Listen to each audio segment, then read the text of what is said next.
The air was thick with salt in anticipation that morning at Camp Pendleton. It was April of 1995, the kind of spring morning where the sky looked freshly painted and the ocean beyond the hills pounded like a distant war drum. Trucks groaned in the distance.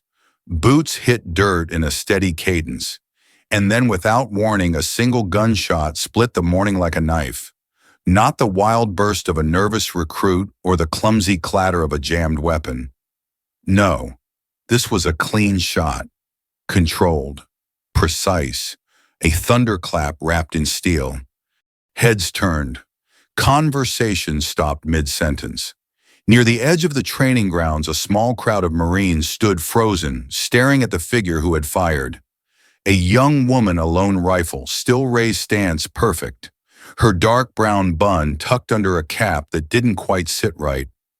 She wasn't even breathing heavy, just standing there, smoke curling gently from the muzzle. That was the first time they really noticed her. Natalie Reyes, 25, sharp jawline, steady hands. Not tall, but compact, built like someone who knew how to move through the world without needing to be noticed. She was the only woman in Squad Delta, and she'd been there exactly 4 days, just long enough for the jokes to settle in. "Looks like Barbie's been practicing," came a mutter from behind her. Private Eddie Malone, tall and wiry, with the kind of grin that had probably been charming once before the ego settled in. He elbowed Corporal Dan Carter, who didn't smile. Dan didn't do much of anything except size people up and wait for them to fail. Sergeant Tom Hargrove, standing by the table where the day's maps had been laid out, narrowed his eyes. He didn't laugh. He rarely did. His face was carved from gravel and regret hair already silver at the edges, even though he wasn't yet 50. The kind of man who'd been in more firefights than birthday parties. He looked at Natalie for a long second, like he was seeing something he hadn't expected. Then he grunted, turned back to the table and said, "Let's reset the range. We're not done." No one spoke to her. Not really. Not in a way that counted. The guys joked around her, threw lines over her shoulder like fishing hooks, waiting to see if she'd snap or laugh. She didn't either. She listened, she trained, she kept to herself. She was polite, quiet, and never mentioned her father. Back at the barracks, Natalie sat on the edge of her cot, polishing her rifle with the kind of care most people reserve for wedding rings. Around her, the chatter bounced off the walls like rubber bullets. She heard Eddie go on about the weekend plans. Dan muttered something about supply runs. And then casually, Eddie said it. "You know what I heard? Her dad was some desk jockey. Probably got her in with a phone call and a check." Natalie didn't flinch. She didn't correct him. She just kept cleaning. The truth was, her father wasn't some paper pusher. He was Colonel Jacob Reyes, recon legend, Vietnam ghost, the man who walked out of a jungle with half his squad dead and 2 hostages strapped to his back. But Natalie never told him that. Not because she was ashamed, because she wanted to be more than someone's daughter. She wanted her story to be hers. The next morning before dawn, the squad assembled for maneuvers. California fog rolled low over the hills, muting sound and soaking boots. Natalie stood in line like the rest, gear tight, face calm. Sergeant Hargrove gave orders in a low, gravelly voice. No one looked at her. Not directly, but the jokes kept coming. "Try not to shoot your lipstick," Reyes Eddie muttered as they began to hike. She didn't respond. She just adjusted her pack and walked. 2 hours in the train got rougher. Dry hills, loose rock, and sun that baked everything in a dull haze. At one checkpoint, Dan slipped his boot, caught a jagged edge, and he went down hard, rifle skittering. Before anyone else could react, Natalie was beside him. Quietly, she picked up his weapon, handed it to him without a word, and moved on. Dan didn't thank her, but he didn't mock her again either. By the end of the day, the unit gathered around a small rise, catching their breath. Sergeant Hargrove pulled out the map and gave new coordinates. That's when the shot came. Not from Natalie this time, from the ridge. A sharp crack followed by the whistle of a bullet tearing through the sky. Everyone hit the dirt. Everyone except her. Natalie turned her head, pinpointed the echo, and without hesitation dropped to one knee, raised her rifle, and returned fire. One shot. Silence. Hargrove was already on the radio. "Sniper. You sure?" he asked. Natalie nodded. North slope 20 meters above the ridgeline. Single shooter. No spotter. Eddie looked at her like she just turned into someone else. Carter just stared. They cleared the area. No one was hurt. The brass called it a training breach, some idiot unit too far off their map. But the squad knew better. Someone out there had tried to kill them, and Natalie had stopped it. That night, under the pale glow of the mess hall lights, Natalie sat alone. Her locket tucked under her shirt all day, now dangled loosely in her hand. Inside, a photo worn thin her as a child, sitting on her father's shoulders, both of them laughing. She stared at it for a while, then folded it shut and slipped it back beneath her collar. The guys didn't say much that evening, but they weren't laughing anymore. Not at her. And still she hadn't said a word. Long before Camp Pendleton, before the uniforms and the rifles and the desert sun, there was Georgia. Red clay roads, pine needles underfoot, and a house that creaked when the wind blew too hard. That's where Natalie Reyes learned to shoot. Not at a range. Not with an instructor calling scores from behind a glass panel. But under trees that whispered in the wind, with birds for witnesses, and her father's voice steady at her side. Jake Reyes didn't raise his voice. Not even in war. He was one of those men who could make a room go quiet just by walking into it. In Vietnam, they called him the Shadow. He led reconnaissance missions into zones marked black on maps, areas so deep they didn't have names, just numbers. He rarely brought everyone back. But he always came back. When he did, he came back quieter. He never told Natalie the full stories, just pieces, just enough. But he taught her everything else. When she was 8, he put a .22 in her hands and showed her how to breathe before pulling the trigger. When she was 10, he blindfolded her in the woods and asked her to listen. Really listen to how pine needles crack under squirrels, but not under deer. By 12, she could skin a rabbit map, a trail from broken bark, and fire 3 rounds through a soda can at 50 yards. But what she remembered most wasn't what he taught her with his hands. It was what he said when they sat by the fire, his voice low and steady. "Strength's in the quiet, Nat," he'd tell her. "It's easy to shout. It's easy to swing your fists. But if you can hold your breath when the world is screaming, if you can think when fear grabs your throat, that's when you win." She never forgot it. Back at Pendleton 2 weeks after the sniper incident, the squad still didn't know what to make of her. Eddie had stopped the Barbie jokes, but he hadn't warmed up. Dan kept his distance. Sergeant Hargrove watched her with something new in his eyes, not trust yet, but curiosity. Like a man trying to decide if the animal in the brush was dangerous or just passing through. That morning, they were assigned live simulation drills in the canyon, run a full recon and retrieval exercise with radio checkpoints and full gear. Natalie was paired with Eddie and Dan, something Hargrove claimed was random, but no one really believed that. They hiked in silence for an hour. Then as they came over a ridge, Dan stepped wrong. The slope gave way under him, sending him tumbling 10 feet down into a narrow ravine. His gear caught on a branch, leaving him dangling halfway down, groaning.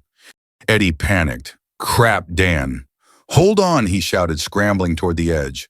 Rocks broke loose, tumbling down. Natalie didn't shout. She didn't ask. She just moved. In one clean motion, she unhooked her pack, anchored her boot on a rock, and slid halfway down on her belly, hand extended. "Don't fight it," she said calmly. "Give me your arm. I've got you." Dan looked up, face scraped, leg bleeding. He hesitated. She didn't blink. He gave her his arm. They got him out. No broken bones, just bruises and blood. Eddie looked at her like she was made of something different now. Later that afternoon, as they regrouped at the outpost, Hargrove called them over. Reyes, Malone, Carter, sitrep. Eddie answered first, more serious than usual. Carter fell. Reyes got him out. Hargrove raised an eyebrow. You help. Eddie shook his head. She didn't need me. Dan just nodded once silent. Natalie didn't say anything, just looked past them toward the horizon. The pine trees in Georgia were nothing like the scrubby hills here, but for a second in the way the wind curled, she could almost hear them again, whispering. That night, Natalie opened the footlocker by her cot and pulled out a folded, worn envelope. The letter was dated 3 years ago, written in her father's hand, the last one he sent before he passed. She never read it again after the funeral, but tonight she unfolded it carefully and read the last lines. I know the world will never see you the way I do, but don't ever let them tell you who you are. You come from fire and shadow, Nat. Walk quiet, but never walk small. She folded it up and put it back, and it lights out when the bass slipped into silence and the walls hummed with the low rhythm of sleeping soldiers. Natalie Reyes lay awake, listening. Not for footsteps, not for danger, but for her father's voice somewhere deep in memory saying not yet, but soon. The orders came at dawn, sharp-clipped and without ceremony. Operation Willow Point, a real op, not a simulation. Deep inland, mountain terrain, real weapons, real risk, hostage retrieval. Intelligence had flagged a splinter group nesting in the ravines north of the base, well-armed, well-hidden. The mission extract 2 captured contractors before they vanished across the border. The squad would leave within 36 hours. Sergeant Hargrove read the orders aloud from his clipboard. His voice didn't rise, didn't fall. It was just fact. Tight unit, no support, 10-mile approach, expect resistance. Eddie cracked a nervous grin. Sounds like a hike with a view. Dan didn't laugh. He leaned against the truck, arms crossed. Let's just not get cute. Hargrove nodded. Malone, Carter, Reyes. You're on red team with me. Move light. Be ready. Natalie said nothing, but her pulse stirred, not with fear, but focus. Something inside her clicked into place. She'd felt it before those early mornings in Georgia when her father woke her before sunrise to hunt. The world always seemed quieter right before something happened. Over the next day and a half, the squad prepped in near silence. Weapons checks, terrain maps, ration loading. No one had time for banter, but the tension was thicker around Natalie. Dan still didn't speak to her unless ordered. Eddie avoided her eyes, and Hargrove just watched, always watching. The night before departure, Natalie stood alone outside the barracks, staring up at a sky thick with stars. California didn't have the same dark as Georgia. There was always light somewhere, distant towns, base flood lamps, the faint glow of something humming just out of reach. But the stars still cut through. She traced one with her finger and thought of her father. She didn't pray. She didn't believe in signs, but she did believe in quiet. And the quiet tonight felt heavy, like the sky knew something the squad didn't. They moved out before sunrise. The trail was steep and dry, flanked by jagged rock and thorn-thick brush. Every footstep stirred dust. The team kept radio contact tight and minimal. Hargrove led point. Natalie took rear standard setup. Protect the flank. But her eyes were everywhere. Midway through the ascent, they stopped for recon. Eddie crouched beside Natalie, fiddling with his canteen. You ever done anything like this? He asked, voice low. She looked at him evenly. No. He blinked. That was honest. Natalie shrugged. You asked. He gave a soft, surprised laugh.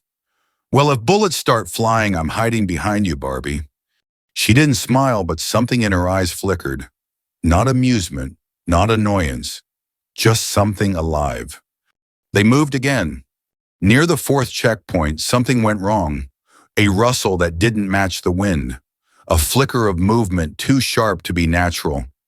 And then a sound barely audible, like the click of a tongue. Natalie froze. She raised a fist.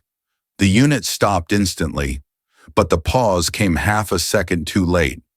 A tripwire snapped under Dan's boot. The explosion didn't come from the wire, it came from behind them, a percussion blast designed to confuse, not kill. Dirt and dust filled the air. In the chaos, figures appeared, shadows on the ridge above, armed, fast-moving. Gunfire tore through the canyon. Hargrove barked orders, "Contact North Ridge, move right, move right." The squad scattered. Eddie dove for cover. Dan fired blindly uphill. Natalie didn't fire. She scanned left, right, up. There. Movement behind the first line of shooters. A second group. Flanking. No one saw them. She didn't wait for orders. Natalie broke formation, sliding down a side path, moving low and fast. She took 2 shots, both clean. One target dropped, the second stumbled. The flank lost its edge. Long enough for Hargrove to reposition the squad behind a rock shelf. Carter was breathing hard, blood on his sleeve. That was a flank. They were trying to box us in. Eddie stared up at the ridge. They almost had us. Hargrove looked at Natalie. His eyes weren't curious anymore. They were calculating. You saw that before it started. Natalie nodded. He didn't say thank you, but he said, "Good eyes, Reyes." They held position until the gunfire died. 2 enemy down, 1 wounded. No Marine casualties, but nerves were rattled. Hargrove called in a sit rep. Radio crackled with interference. Not good. They couldn't call for evac, couldn't ping coordinates, and the terrain meant every move forward could be the last clean step. Still, the mission stood. At the next checkpoint, they were to split, blue team circling high, red team moving through the gorge. Natalie adjusted her gear in silence. Eddie walked over, uncharacteristically solemn. "You saved our asses." She looked up. "We're not done yet." Dan said nothing, but when he passed her on the trail, he gave a small nod. The kind men give when they realize they've been wrong but aren't ready to say it out loud. They moved out again. The sun was lower now, casting long shadows across the canyon. The silence returned, but not the same silence as before. This one buzzed with something new. Respect, still unspoken, but heavier than any bullet. The trail narrowed as the team entered the gorge walls of jagged stone rising high on either side the path, beneath their boots worn smooth by time and water. It was the kind of place that swallowed sound, where even footsteps seemed reluctant to echo. Red team moved cautiously, weapons raised, eyes everywhere. The sunlight overhead thinned, reduced to slivers that danced like blades across the dust. Natalie moved near the middle, now flanked by Dan in front and Eddie to her rear. Hargrove took point every step, deliberate scanning, with that preternatural calm earned only through years of combat. Natalie's senses tightened. The silence felt wrong, pressurized, like the quiet before glass shatters. Then it came. Not gunfire this time. A low whump, distant but distinct. The kind of sound that travels underground, rattles bones. Hargrove stopped cold. He turned to Natalie. "That wasn't us." She shook her head. It came from the forward route. Maybe a cave collapse, or a charge. Dan stepped up. "Maybe blue team hit something." Hargrove keyed his radio. "Blue team status report, over." Static. He tried again. Nothing. The radio hissed, then died altogether. Eddie exhaled hard. "I don't like this." Hargrove looked at each of them. "We stay on mission. 2 contractors. Last ping was just beyond this ravine. We move careful. No one gets clever." The team nodded. They moved forward. 50 yards in, they found the body. Male. Camouflaged fatigues. Not one of theirs. Rifle half buried. No insignia. Fresh blood still seeping into the rocks. Natalie knelt beside him. 1 shot upper neck. Clean kill. The kind you don't see in panic. The kind a professional makes. Dan crouched next to her. "Ours?" She shook her head. "Not us. Look, entry's too shallow. Close range." Eddie swallowed hard. "Then someone else is here." They pressed on. The path dipped, narrowing into a funnel between two rising ridges. As they moved, a wind kicked up dry, carrying the scent of rust and heat. Natalie's skin prickled. She paused, looking up the rock face. Something shimmered. Not movement, not shape, just intent. Ambush, she said, just loud enough. Hargrove froze. Confirm. She pointed. Sniper nest. There, 10 o'clock. And another opposite slope. Before he could respond, the first shot rang out. The bullet missed, but not by much. It sparked off Eddie's shoulder plate, knocking him flat. Carter fired back wild. Hargrove ducked behind a boulder, shouting commands. Suppressive fire, eyes high. Natalie didn't move. She was watching the angles, calculating. Then she saw it. A third shooter, hidden below the ridgeline. The others hadn't seen him yet. She pivoted, dropped low, and fired once. The figure fell. Then she was moving faster than anyone expected, low sprint, cover to cover. Eddie shouted after her, but she didn't respond. She climbed halfway up the rock face, hugging it close. From there, she had elevation. She switched to single fire. 2 more shots. One sniper dropped. The second scrambled. A third fled behind cover.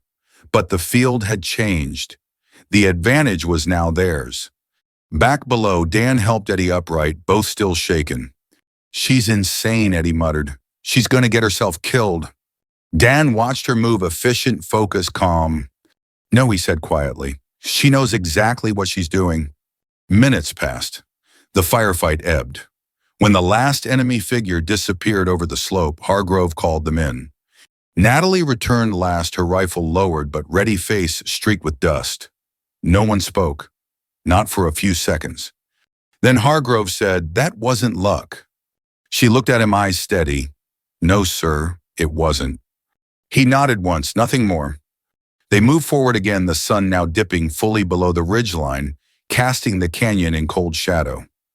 No one asked Natalie what she saw. No one called her Barbie. No one told her to stay behind. The mission resumed. They found the first sign of the contractors not long after. Torn fabric, zip ties. A thermal signature caught briefly on Natalie's scope, 2 figures huddled in the dark, guarded by at least 5 armed hostiles in a cave compound nestled in the hillside. Hargrove assessed the terrain. Too many entry points, too little intel. I'm calling HQ. But the radio was dead again. Natalie stepped forward. I can get closer, unseen. Eddie blinked. Are you serious? You'll be alone. She looked at him. Better me than all of us blind. Hargrove studied her. This isn't training. You're not obligated. She nodded once. I know. For a moment, the canyon held its breath. Then Hargrove said, go. She moved like shadow, melting into the rocks, her form swallowed by dusk. She didn't look back. She didn't hesitate. She just vanished. Dan exhaled. If she doesn't come back... Hargrove stared at the horizon. She will. How do you know? The sergeant's voice dropped. Because whatever she is, we've underestimated her. They waited. Minutes dragged. Guns stayed drawn. The night thickened. And somewhere inside that cave, Natalie Reyes walked straight into the fire alone. Inside the cave, the air changed. It wasn't just the dampness or the way it swallowed sound, it was the weight. Natalie felt it immediately pressing against her skin, slowing her breath. Darkness moved in layers here, thick and breathing, wrapping around stone and shadow like smoke. She didn't flinch. Her boots stepped where instinct told her, each placement, precise, each movement drawn from 1,000 nights in the Georgia woods, with her father's voice whispering beneath the rustle of leaves. Her rifle remained low, safety off. Light from the mouth of the cave shrank behind her. Ahead, only vague outlines, rocks, crates, the glint of a discarded magazine. She crouched, listened. Footsteps 2 paces ahead, heavy armored. Then a voice. Low, foreign. 2 guards. She waited. Let her breath settle. Let the adrenaline burn clean through and leave only clarity behind. Then she moved. 2 shots, whisper quiet, 2 bodies dropped. Natalie pressed further in. Back at the ridge, the team waited in the pitch. Time ticked slow. Eddie paced his rifle loose in his grip. Dan stood perfectly still, eyes locked on the cave entrance, like he could will her back through it. Hargrove knelt behind cover, listening for a sound that didn't come. "She's been gone too long," Eddie whispered. 10 minutes, maybe more. Dan spoke for the first time in a while. "You think she's dead?" Hargrove didn't answer, but his grip on the radio tightened. Inside, Natalie paused at the curve of the tunnel. A faint light flickered from up ahead, firelight most likely but weak. Voices now closer. English. One male wounded. "Please. I told you everything." She inched forward. Crates lined the walls, ammo, food, stolen gear. Then through the crack in the stone she saw them. 2 men bound at the wrists slumped against the back wall of a hollowed chamber. One barely conscious. The other alert, wide-eyed, shaking. Around them 4 guards. 1 on radio, 1 smoking, 2 armed and restless. 5 total. Too many for a direct shootout. Too many for noise. Natalie slipped back and crouched behind a rusted drum, thinking. If she could draw 1 or 2 out, split the group. Then she saw it. Behind her, barely visible, a narrow tunnel branching off the main one. Supply route. Maybe an access point. She moved toward it, sliding along the wall. As she passed a crate, she spotted what she needed. 2 flashbangs. Untouched. Probably looted, never used. She smiled. 10 seconds later, the cave erupted with sound and light. 2 blinding pops cracked the chamber like thunder. Natalie didn't wait. She stormed in through the side passage, weapon raised, eyes sharp. 1 guard stumbled straight into her sights down. The second dropped his weapon and turned to run. She didn't fire. She didn't need to. The others, stunned and coughing, had no time to react. She grabbed one of the hostages, hoisted him up, kicked the rifle of a disoriented enemy out of reach, and shouted, "Red team target secured." Nothing. No reply. Radio was still dead. That's when the gunfire started behind her. One of the guards had rallied, opened fire across the room. Natalie dove, shielding the hostage with her body. The bullet tore into her shoulder plate, hard but not deep. She spun, fired once. The man dropped. "Can you walk?" she barked at the conscious hostage. Yeah, I think so," he stammered. "Then move." She hauled the second man up over her back. Blood loss had taken him. Dead weight. Her muscles screamed, but she didn't stop. Back at the ridge, Dan suddenly stood up. "You hear that?" Eddie looked up. "No what?" Then they saw her. A figure stumbling through the dark, outlined against the stars. 1 man slung over her back, another limping beside her, and behind her distant gunfire, echoing like thunder, swallowed by the mountain. "Jesus," Eddie whispered. "She did it." They ran to her. Dan grabbed the injured hostage. Eddie steadied the other. Hargrove reached Natalie last. She was bleeding, breathing hard, but her eyes still sharp, still present. "You walked into a hornet's nest," Hargrove said, voice low. "Stole their map too," she said, pulling a folded sheet from her belt and handing it to him. "Positions, ammo stock, patrols." Hargrove took it, blinked once. "You're out of your mind." "Maybe." He looked at her for a long second, then said, "Welcome to the team." She nodded just once. They exfiltrated fast. 2 men injured, none dead, not this time. The helicopter picked them up at a clearing just before dawn. As the blades roared to life and dust swirled around their boots, Eddie leaned toward Natalie and shouted, "You're not what I expected." She shouted back, "Good." And then she climbed into the chopper without looking back. The rotor wash whipped through the trees as the helicopter lifted, carrying them away from the hellish gorge below. In the early morning light, their silhouettes sat hunched in silent gear, caked in blood and dust, faces drawn in the dull hush that follows chaos.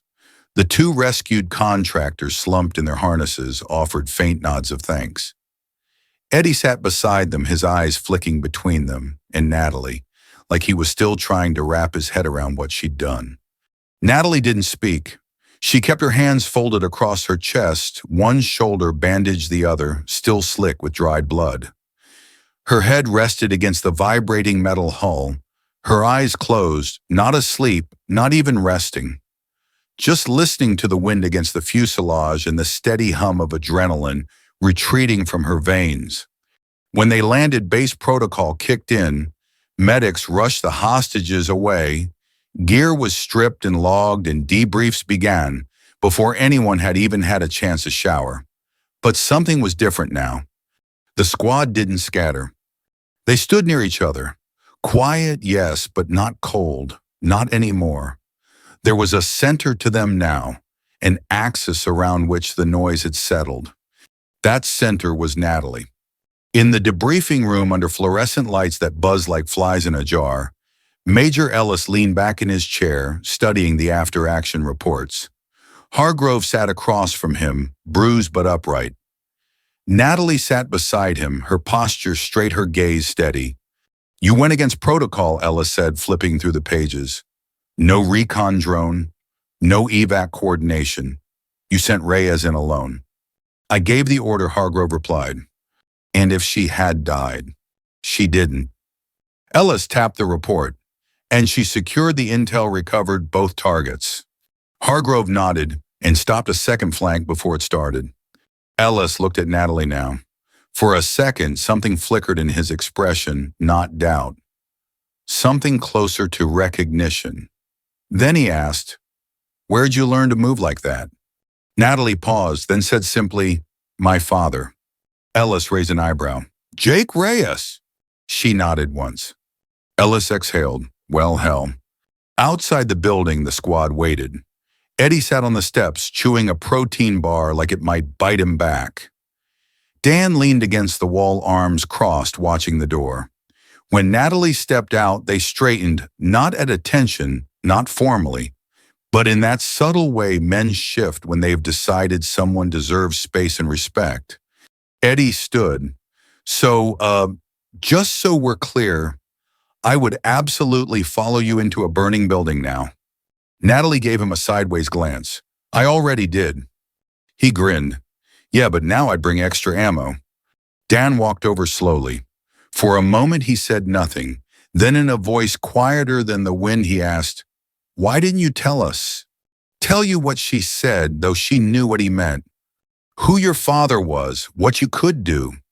Natalie shrugged. "You wouldn't have listened." Dan nodded once. "Fair." That evening the squad met for a small meal outside the barracks. No orders, no drills, no ceremony. Just stew in plastic bowls, warm beer, and the kind of silence that no longer felt heavy. Sergeant Hargrove joined them late. He stood behind Natalie for a second, then set something on the table. A patch, his personal recon badge. Faded, torn at the edge. A thing earned, not given. She looked at it, then up at him. "You earned it," he said. She didn't smile, just nodded. And in that moment, the squad stopped seeing a quiet girl they didn't understand and started seeing a Marine they would follow anywhere. Later that night, Natalie sat alone outside the armory. The base had quieted again, the desert stretching out into darkness. She held the locket between her fingers, the metal cool against her skin. She opened it. Her father's face smiled back from a photo yellowed with time. She whispered, "I didn't run." The wind carried her voice away. From inside the barracks, Eddie called out, "Reyes, we're playing poker. You in?" Natalie stood slowly. "Yeah," she said, "I'm in."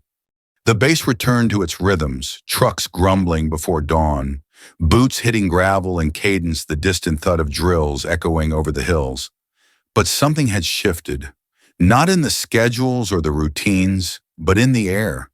Like the wind had changed direction ever so slightly. Natalie Reyes still didn't say much. She rose early. She trained hard. She kept her gear squared and her rifle clean. But now when she walked through the yard, people looked up. Nods followed her, not the stiff kind reserved for rank, but the real ones.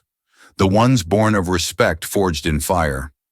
A week passed, then two. Sergeant Hargrove received new orders. Reassignment. Higher command wanted him on the border front training younger squads. No one was surprised. The man was a lifer, never sat still for long. The morning he left, he called the squad together. They stood in the same spot where Natalie had first fired that shot. The wind was sharp again, just like it had been weeks earlier. Dust kicked up around their boots. Hargrove looked at them all, Dan, Eddie, the others. Then he turned to Natalie. "You're quiet," he said, "but you hear everything. You don't push your way forward, but somehow you always end up leading." She said nothing. He took a beat. "I don't know what kind of officer you're going to be, Reyes, but I know this whatever team you're on, they'll be lucky to have you." He offered her his hand. She took it, and that was that. Later that day, Natalie found herself in the admin building, summoned without explanation. When she stepped inside, Major Ellis looked up from his desk and motioned her to sit. He slid a folder across to her. "You've been recommended for officer candidate school." She didn't touch it. "By who?" He smiled slightly. "Let's just say the list grew fast." Natalie stared at the folder, then shook her head. "I didn't join for rank." "I know," he said, "but rank doesn't make leaders. People do." He stood. "We'll hold the spot. Think about it." That night, Natalie walked to the far edge of the base, past the training fields, past the armory, to the ridge where the stars looked close enough to touch. She sat on the cool rock, the wind tugging at her sleeves, and pulled out the letter again. Her father's words faded but still strong. "You come from fire and shadow, Nat. Walk quiet, but never walk small." She folded the letter and looked out into the dark. When she returned to the barracks, Eddie was waiting on the steps. "Hey," he said, "so poker night again. Dan says he's finally going to beat you." She smirked. "Doubt it." He looked at her for a second, then said, "Glad you stayed." "So am I," she replied, her voice soft. As they walked inside, the chatter of the squad washed over her, familiar now, comfortable. No longer a test, no longer a cage. And on the bulletin board outside, a photo had been pinned up, taken the day they returned from the mission. The whole squad, dusty and bruised arms slung around each other. Natalie at the center, rifle in one hand, the locket barely visible at her throat. No caption, no bold letters, just a quiet reminder. She came in as a whisper. She left like thunder. This is the story of a quiet girl in a loud world, of a dusty training field at Camp Pendleton, of a locket tucked close to the heart, and of the silence that spoke louder than any command ever could. It's a story about strength that doesn't shout, and about the kind of courage you only recognize once it's walked through fire. Natalie Reyes didn't come here to prove anyone wrong. She came to live up to the quiet legacy of a father whose name was whispered across war zones, and in the end she became something more than a soldier. She became a reminder. So the next time you cross paths with someone who doesn't raise their voice, pay attention. The quiet ones often carry the deepest fire. And if this story stayed with you, if it reminded you of someone in your life who was overlooked, underestimated, or simply braver than the world ever gave them credit for, share it. Not for the clicks, not for the numbers, but because stories like this deserve to be remembered. And if you'd like more stories like this of quiet courage, quiet dignity, and the strength that lives in silence, subscribe to the channel. It helps us keep telling them. Because sometimes the most powerful voice in the room is the one that never had to speak loud to be heard.